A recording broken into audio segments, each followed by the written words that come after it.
Hey everybody, Runner here, and 3.28 is right around the corner. So in this video, I wanted to do a quick showcase of different builds that can be nice league starter options for 3.28. Some of them could be kind of obvious, some of them could be more unusual. Let's go and I will be able to show all of them and talk a little more about upside of each. And the first build we have on that list is pretty cool and unusual. It's a Reliquarian Cyan build with a Bleed Bow. So at the moment, Reliquarian is not really that popular and not a lot of people are even starting it. So I really wanted to highlight at least one build for the Reliquarian because that's a new and kinda cool ascendancy. At the moment, Reliquarian can get a pretty decent amount of survivability, and Jack the Axe is looking like a very good option for a Bleed Bow. So before, Bleed Bow been mostly played with Slayer or Gladiator, but at the moment Reliquarian is solid and could be definitely used for it. And it's probably one of the best builds that you can actually league start as a Reliquarian, because league start could be a little rough in there. You can start playing Split Arrow and Puncture even at early levels, and it can scale pretty nice into the endgame if bow play is for you, especially if you just don't want to play a classical set of bow skills. And the next build is Absolution Guardian. I'm going to league start Absolution Guardian myself because it got buffed across so many different points. Guardian got buffed, they improved Sentinel of Radiance and added even more quality of life yesterday. They also improved Absolution Sentinel skill, which they use approximately once every 3.7 seconds. But the biggest buff is just Vial Absolution buff. Instead of 200% of damage, you're going to have 300, which is absolutely huge. I believe that Absolution Guardian is going to be very comfortable at the league start, and later on you can just scale your damage with Doriani, or you can even swap to any other builds such as mana builds from Hierophant or Inquisitor builds if you like. But even if you will stay as Absolution, it still should be absolutely alright, improving both defenses and the damage for the endgame. You also will be able to check a lot of progress for that build on my channel. And the next build is a build that GG are trying to kill for some time. They even nerfed it for 3.28, but it's still coming back and still should be playable. It's Cast when Stunned Chieftain. That build is mostly directed just to farm Ultimatum and on higher levels Simulacrum, and it could be pretty good for people who actually enjoy a relaxed playstyle. So pretty often you would like to swap from that build later on when you will farm enough currency. But at the start, it still could be a very nice thing which you can play on a very low budget. And even after Blood Notch got nerfed, you still can make it and farm most of the things that you farmed before. Especially since tier 17 got nerfed, and there's a big chance that you will need to farm your Ultimatum in tier 16 instead. To play CWS, you will need to start as Righteous Fire and progress slowly through that, but generally you can swap to the build pretty early, and it could be considered some kind of a starter even if you're still using Righteous for the campaign. And another build which is pretty nice for people who enjoy a relaxed playstyle and smooth gameplay in general is my Cyclone. Cyclone Slayer got indirectly buffed in 3.28. We got a new support which is Void Shockwave, and it's looking absolutely amazing, but there's a big chance that it will be a little more expensive, especially at the start, so it probably will be available only later on in the endgame. And for the start, you will be able to use a corruption and new system to get a free support for your Cyclone, because you don't really need to use the Vial version. And otherwise, Cyclone is still looking like a very nice build with a pretty big AoE to farm such mechanics as Breach, which is probably going to be a pretty prominent farm.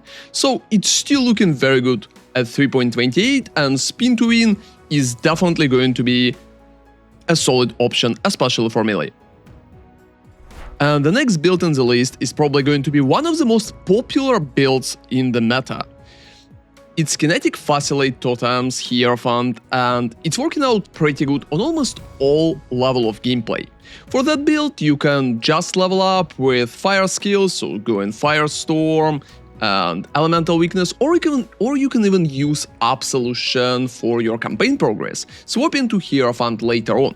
And when you're swapping, you will have a very nice way to utilize your totems, because Kinetic Fusillade is stacking absolutely amazingly with them, together with a pretty solid defenses that Hierophant can currently provide. The only downside right here will be prices for some particular items later on, because the build is going to be pretty popular, so even simple things such as Aegis Aurora could cost more because of this. And if you like kinetic skills but don't really want to play totems, you have only a few options. First off, it's Kinetic Blast Deadeye from Fabgun, which you probably already seen. And another option is Kinetic Fusillade Warden, which could be a nice idea if you want more single target damage compared and don't really worry that much about survivability. Definitely totems are going to be safe, but the playstyle with totems is not really for everyone, and if you definitely don't want to go for it and just a basic Kibi don't have enough single target, I think Kinetic Fusillade Warden could be a very nice option for you, so check that out. Especially since Warden can compensate losing grafts in the normal variation and just improving damage separately by Ascendancy itself. And if the previous build's been surviving just fine, that build been practically killed and now arose from the ashes. It's a Venom Gyre build, and if previously it's been mostly played like Cobra Lash and you're even still leveling with Cobra Lash, at the moment Cobra Lash is not really looking that solid for the endgame, and instead it just completely swapped to Venom Gyre, which is still pretty solid option for fast gameplay, especially if for some reason you don't really like Kinetic Blast. And I think it's also going to be less popular and in that case less expensive, so it could be a very nice thing if you want to play Deadeye but don't really want to go obvious roads such as bows or Kibi. And the next build is another one which is staying alive for a pretty long time. Mandatory Valve Blade Vortex inclusion. So Blade Vortex got a little nerf from changes for Elementalist, because mostly Liege of Primordial lost increased effect of buffs granted by the golems, but it also got a few interesting upsides in general, and at the moment I think it should be absolutely fine and still provide a very decent amount of clear and pretty comfortable gameplay too, since you're mostly running through and not recasting Blade Vortex that often. It can be similar to Cyclone or Cast When Stunned in the terms of gameplay, and should be more than enough to progress at the maps, especially since tier 17 is gone. And another build that we have today is pretty much totem build that you can play if you're afraid that KF Hierophant is just going to cost too much because it's going to be too popular. That's a very nice build to swap to if you just understand that it will be hard for you to afford stuff for Kiev. It's practically Stormburst totems, and those been popular option for totems for a pretty long time. So at the moment it's still looking solid across almost all levels, even if the totem gameplay is still could be not for everybody. But if for any reason you don't really want to go for Kinetic Fusillade, you can just go for Stormburst instead, because those are looking pretty decent. And the last build on the list is practically a bleed build. For bleed builds we always had a variety of options. I did a Lacerate plus Retaliate bleed build before, there's also just Retaliate build, which is very solid, and we also have a Bleed Slam Slayer. I think Bleed Slams at the moment performing pretty nice, and you can pick practically any out of that list. But if the Slam playstyle in general still feeling kinda alright for you, I believe that Bleed Slam can provide a pretty decent AoE, which is going to feel better than other options for Bleed at the moment. It will be harder to get higher blocks such as from Gladiator, but it still will be a very comfortable and very pleasant experience while playing.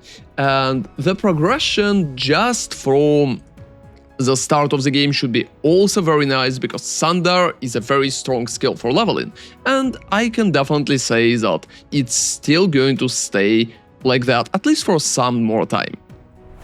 So thank you very much for watching, and hope you will have an amazing league start at 3.28. I'm starting Absolution myself, and you will be able to check it out more on my channel. I will still try to update my other builds. Let me know in the comments which build you are going to play that time, and I hope it will be pretty nice for you at the league start. So thank you all for watching, and see you next time.